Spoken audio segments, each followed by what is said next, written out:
ಸಮೀಪದ ಉತ್ತನಹಳ್ಳಿ ಮಾರಮ್ಮ ದೇವಸ್ಥಾನವು ಶ್ರೀಮಂತ ಪೌರಾಣಿಕ ಹಿನ್ನೆಲೆಯನ್ನು ಹೊಂದಿದೆ. ಈ ದೇವಾಲಯವು ಪಾರ್ವತಿಯ ಉಗ್ರ ರೂಪವಾದ ಜ್ವಾಲಾಮುಖಿ ದೇವಿಗೆ ಸಮರ್ಪಿತವಾಗಿದೆ ಎಂದು ನಂಬಲಾಗಿದೆ. ಉತ್ತನಹಳ್ಳಿ ಮಾರಮ್ಮ ದೇವಸ್ಥಾನ ಅಥವಾ ಶ್ರೀ ಜ್ವಾಲಾಮುಖಿ ತ್ರಿಪುರ ಸುಂದರಿ ಅಮ್ಮನ ದೇವಸ್ಥಾನವು ಜ್ವಾಲಾಮುಖಿ ದೇವಿಗೆ ಸಮರ್ಪಿತವಾಗಿರುವ ಪ್ರಸಿದ್ಧ ದೇವಾಲಯವಾಗಿದೆ. ಇದನ್ನು ಚಾಮುಂಡೇಶ್ವರಿ ದೇವಿಯ ಮತ್ತೊಂದು ರೂಪವೆಂದು, ಆಕೆಯ ತಂಗಿಯೆಂದು ಪರಿಗಣಿಸಲಾಗಿದೆ. ಈ ದೇವಾಲಯವು ಚಾಮುಂಡಿ ಬೆಟ್ಟದ ಸಮೀಪವಿರುವ ಉತ್ತನಹಳ್ಳಿ ಎಂಬ ಸಣ್ಣ ಹಳ್ಳಿಯಲ್ಲಿದೆ.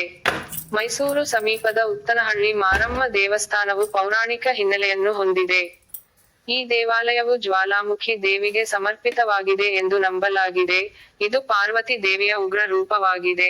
ಆಕೆಯನ್ನು ದೈವಿಕ ಸ್ತ್ರೀ ಶಕ್ತಿಯ ಅವತಾರವಾದ ತ್ರಿಪುರ ಸುಂದರಿ ಎಂದು ಪೂಜಿಸಲಾಗುತ್ತದೆ. ಚಾಮುಂಡೇಶ್ವರಿ ದೇವಿಯು ಮಹಿಷಾಸುರನನ್ನು ವಧಿಸಲು ತೀವ್ರವಾದ ಯುದ್ಧದಲ್ಲಿ ತೊಡಗಿದಾಗ ಒಂದು ವಿಶಿಷ್ಟವಾದ ಸವಾಲು ಉದ್ಭವಿಸಿತು ಎಂದು ಸ್ಥಳೀಯರು ನಂಬುತ್ತಾರೆ. ಚಾಮುಂಡೇಶ್ವರಿ ರಾಕ್ಷಸನನ್ನು ಗಾಯಗೊಳಿಸಿದ್ದರಿಂದ ರಾಕ್ಷಸನ ರಕ್ತದ ಪ್ರತಿ ಹನಿಯು ನೆಲದ ಮೇಲೆ ಬಿದ್ದ ನಂತರ ಹೊಸ ಮಹಿಷಾಸುರನು ರಕ್ತ ಬೀಜಾಸುರರು ಜನಿಸಿದರು ಎಂದು ನಂಬಲಾಗಿದೆ. ಆದ್ದರಿಂದ ಅವನನ್ನು ಸೋಲಿಸಲು ಸಾಧ್ಯವಾಗಲಿಲ್ಲ. ಇದನ್ನು ಎದುರಿಸಲು ಚಾಮುಂಡೇಶ್ವರಿ ದೇವಿಯು ತನ್ನ ದೇಹದ ಬೆವರಿನಿಂದ ಉತ್ತನಹಳ್ಳಿ ಮಾರಮ್ಮನನ್ನು ಸೃಷ್ಟಿಸಿದಳು. ಮಾರಮ್ಮ ದೇವತೆಯ ಶಕ್ತಿಶಾಲಿ ರೂಪವಾಗಿದ್ದು, ರಾಕ್ಷಸನ ಮೇಲೆ ವಿಜಯವನ್ನು ಖಚಿತಪಡಿಸಿಕೊಳ್ಳುವಲ್ಲಿ ಮಹತ್ವದ ಪಾತ್ರವನ್ನು ವಹಿಸಿದೆ. ಅವಳು ತನ್ನ ನಾಲಿಗೆಯನ್ನು ಹೊರಹಾಕಿದಳು ಮತ್ತು ಮಹಿಷಾಸುರನ ರಕ್ತವನ್ನು ಕುಡಿಯುತ್ತಿದ್ದಳು. ಅದು ಚೆಲ್ಲಿದ ರಕ್ತವನ್ನು ನೆಲಕ್ಕೆ ತಲುಪದಂತೆ ತಡೆಯಿತು. ಇದು ರಾಕ್ಷಸನನ್ನು ಪುನರ್ಜನ್ಮ ಮಾಡುವುದನ್ನು ನಿಲ್ಲಿಸಿತು. ಅಂತಿಮವಾಗಿ ಚಾಮುಂಡೇಶ್ವರಿ ದೇವಿಯು ಮಹಿಷಾಸುರನನ್ನು ಸೋಲಿಸುವಲ್ಲಿ ಯಶಸ್ವಿಯಾದಳು. ಜ್ವಾಲಾಮುಖಿ ತ್ರಿಪುರ ಸುಂದರಿ ದೇವಿಯ ಪ್ರಮುಖ ಕೊಡುಗೆಯನ್ನು ಶ್ಲಾಘಿಸಿ, ಚಾಮುಂಡೇಶ್ವರಿ ದೇವಿಯು ಸ್ವತಃ ಉತ್ತನಹಳ್ಳಿ ಗ್ರಾಮದಲ್ಲಿ ಮಾರಮ್ಮ ದೇವಿಯ ಸುತ್ತಲೂ ಬೆಟ್ಟವನ್ನು ನಿರ್ಮಿಸಿದಳು.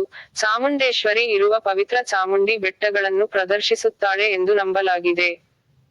ಆಕೆಯ ಸಹೋದರಿ ಮಾರಮ್ಮ ದೇವಿಯನ್ನು ಹತ್ತಿರ ಇಟ್ಟುಕೊಳ್ಳಲು ಈ ಸೂಚಕವನ್ನು ಯೋಜಿಸಲಾಗಿತ್ತು. ಅವಳು ಚಾಮುಂಡೇಶ್ವರಿ ಜೊತೆಗೆ ರಕ್ಷಕಳಾಗಿ ಉಳಿಯುತ್ತಾಳೆ ಎಂದು ಖಚಿತಪಡಿಸಿಕೊಳ್ಳಲಾಯಿತು.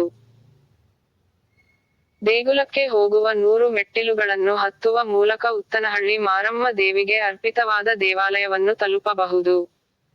ಈ ಆರೋಹಣವು ಸಾಂಕೇತಿಕವಾಗಿದೆ ಮತ್ತು ಭಕ್ತರಿಗೆ ದೇವಿಯ ಆಶೀರ್ವಾದವನ್ನು ಪಡೆಯಲು ಮಾರ್ಗವನ್ನು ನೀಡುತ್ತದೆ.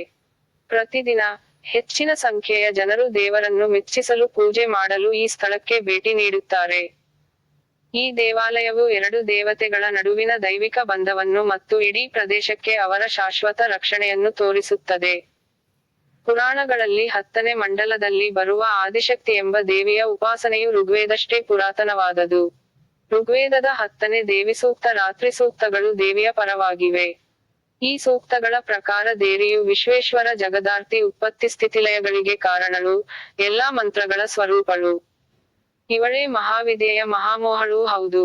ಇವಳೇ ಸರಕ್ಕೆ ಕಾರಣಳಾಗಿ ಗುಣತ್ರಯವನ್ನು ಕಾರ್ಯಸ್ಥಾನಕ್ಕೆ ತಂದಿರುತ್ತಾಳೆ. ಇವಳೇ ಕಾಳರಾತ್ರಿ, ಮಹಾರಾತ್ರಿ ಮತ್ತು ಮೋಹರಾತ್ರಿ. ನಾನಾ ಆಯುಧಗಳನ್ನು ಧರಿಸಿ ಬನ್ಯಾಗಿ ಕಂಡರೂ ಸಹ ಜನಸ್ಥಾತೆಯು ಸೌಮ್ಯ ಸ್ವರೂಪಳು, ಅತಿಸುಂದರಿಯೂ ಪರಾಪರಗಳನ್ನು ಮೀರಿರುವ ಪರಮೇಶೈಲೆಯು. ಇವಳೇ ಸಮಸ್ತ ದೇವಗಳ ರೂಪದಲ್ಲಿ ಸಂಚರಿಸುತ್ತಾಳೆ. ಎಲ್ಲಾ ಪ್ರಾಣಿಗಳಲ್ಲೂ ಜೀವರೂಪದಿಂದ ನೆಲೆಸಿರುತ್ತಾಳೆ. ಮನುಷ್ಯನು ತನ್ನ ಸಕಲ ಕ್ರಿಯೆಗಳನ್ನು ದೇವಿಯ ಮೂಲಕವೇ ನಡೆಸುತ್ತಾನೆ. ರುದ್ರನು ದುಷ್ಟರನ್ನು ಸಂಹರಿಸುವಾಗ ದೇವಿಯೇ ಅವನ ಧನುಸ್ಸನ್ನು ಬಗ್ಗಿಸುತ್ತಾಳೆ. ಮತ್ತುದ್ಧಾವ ಪೃಥಿವಿಗಳನ್ನು ಅಂತರ್ಯಾಮಿ ರೂಪದಿಂದ ಪ್ರವೇಶಿಸುತ್ತಾಳೆ. ಸಚ್ಚಿದಾನಂದ ಸ್ತರಪನಾದ ಭಗವನಂತನೇ ಜಗದೀಪದಿಂದ ಇರುವನೆಂಬುದು ಸಮಸ್ತ ದೇವತೆಗಳ ಶಕ್ತಿಯೂರುವನೆಂಬುದು ದೇವಿಸೂಕ್ತದ ತಾತ್ಪರ್ಯವಾಗಿದೆ. ದೇವಿ ಮಹಾತ್ಯವು ಮಾರ್ಕಂಡೇಯ ಪುರಾಣದ 13 ಅಧ್ಯಾಯಗಳ ವಿಷಯವಾಗಿದೆ.